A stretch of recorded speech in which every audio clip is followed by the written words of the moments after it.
হেই, কি অবস্থা সবার? আশা করছি ভালো আছেন।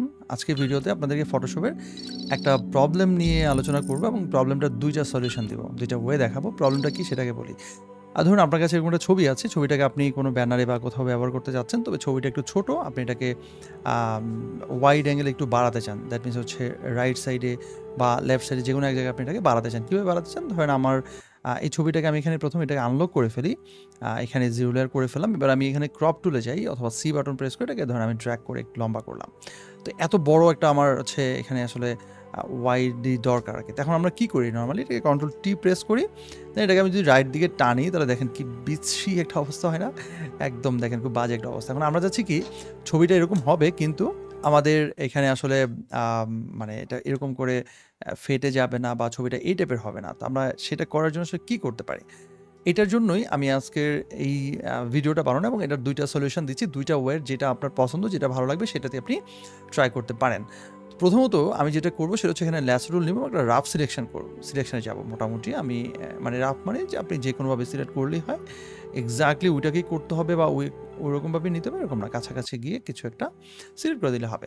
মানে এখানে এই সিলেকশনের মেইন উদ্দেশ্য হচ্ছে আমরা এই ছবিটাকে চাচ্ছি না যে এটা ফেটে যাক। যেমন আমরা যখন ওয়াইড অ্যাঙ্গেলের এক্সটেন্ড করছিলাম তখন কিন্তু ছবিটার রেশিও হারাচ্ছিল। ডান দিকে এটা মোটা হয়েছিল, চ্যাপ্টা দেখাচ্ছিল। এটা যদি আমরা না চাই সেজন্য আমরা ওই টার্গেটের যেই আমাদের সাবজেক্ট রয়েছে সেটা কিন্তু আমরা এভাবে সিলেক্ট করে নেব। যদি একাধিক ছবি থাকে বা একাধিক যদি এখানে পারসন থাকে আপনি যদি তাদেরকে না চান এইভাবে ফেটে যাক তাহলে একাধিক ব্যক্তিকে আসলে আপনি এখানে সিলেক্ট করে নেবেন। মানে অ্যাড টু সিলেকশন দিয়ে এরকম ডাবল বা ৩ টা থাকুক, ৪ টা থাকুক, ৪ টা মানুষকে আপনি এভাবে সিলেক্ট করে নিবেন। তাহলে ওই অংশটুকু হচ্ছে ঠিক থাকবে। বাকিগুলো আসলে আমরা এক্সটেন্ড করতে পারবো যেটা আমরা ভিডিওর পরের অংশটাতে দেখতে পাবো। সো এই জায়গায় রেখে আমি এটাকে রাইট বাটন প্রেস করি, দেন হচ্ছে এখানে সেভ সিলেকশন, এটাকে সেভ করে ফেলছে। সেভ সিলেকশন দেওয়ার পর এখানে আমি একটা নাম দিলাম, ধরেন দিলাম হচ্ছে গার্ল দিলাম, গার্ল, ঠিক আছে? সো এখানে আমি নাম লিখলাম, দেন হচ্ছে এখানে ওকে দিলাম। ওকে দিয়ে এখানে কন্ট্রোল ডি প্রেস করলাম, হুইচ ইজ ডিসিলেক্ট করে ফেললাম। তারপর যাবো হচ্ছে আমরা এডিটে, এডিট মেনু থেকে হচ্ছে কন্টেন্ট, এবার স্কেলে যাব। সো এখানে যাওয়ার পর ড্র্যাগ করলেও কাজ হবে না। এবার যেটা করতে পারি সেটা হচ্ছে এখানে এই যে নাম থেকে যেই আমি যেই সেভ করেছিলাম আরকি, এখানে প্রোটেক্টে গিয়ে গার্ল যে নামটা লিখেছিলাম, আপনি নাম লিখতেও পারেন, না লিখতে পারেন, যেটা লিখেন সেটাই আসবে। সো এটাকে সিলেক্ট করে দেন যদি এখানে এই যে এখানে ছোট একটা পোর্ট্রেট একটা সাইন দেখা যাচ্ছে যেটা হচ্ছে স্কিন টোন, সো এখানে ক্লিক করে ফেললাম। এবার যদি এটাকে ড্র্যাগ করি, ওয়াও! দেখেন, আপনি যত লম্বা করছে, যত বড় করতেছি, আমার ইমেজের মেইন যে সাবজেক্টটা যদি বলি, এটা কিন্তু আমার এখানে কোনোভাবে মানে ফেটে যায়নি, বড় হয়নি, চ্যাপ্টা হয়নি। রেশিও কিন্তু পারফেক্টলি আছে এবং দেখেন পুরো ইমেজের কোয়ালিটি কিন্তু বেশ পারফেক্ট। অল ওভার কিন্তু ঠিক আছে।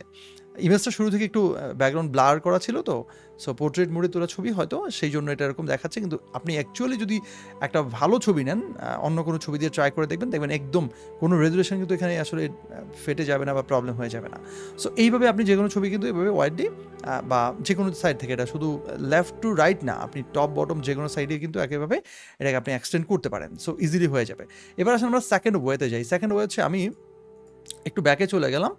সো এখানে এসে আমি এটাকে সিলেক্ট করলাম। আমি আরেকবার দেখাই। আমি জাস্ট হচ্ছে এখানে 0 লেয়ার করেছি এবং এটাকে আমি এখানে বড় করেছি। এখানে আমার মেইন ছবি যতটুকু সাইজ তার চেয়ে ডাবল লেয়ার বেশি আমি এখানে আসলে রাইট সাইডে আমি বড় করতে চাই। সো একইভাবে আমি আবারও এটাকে মোটামুটি রাফ সিলেকশন করে নিচ্ছি। আমি এবার সেকেন্ড ওয়েটা দেখাচ্ছি।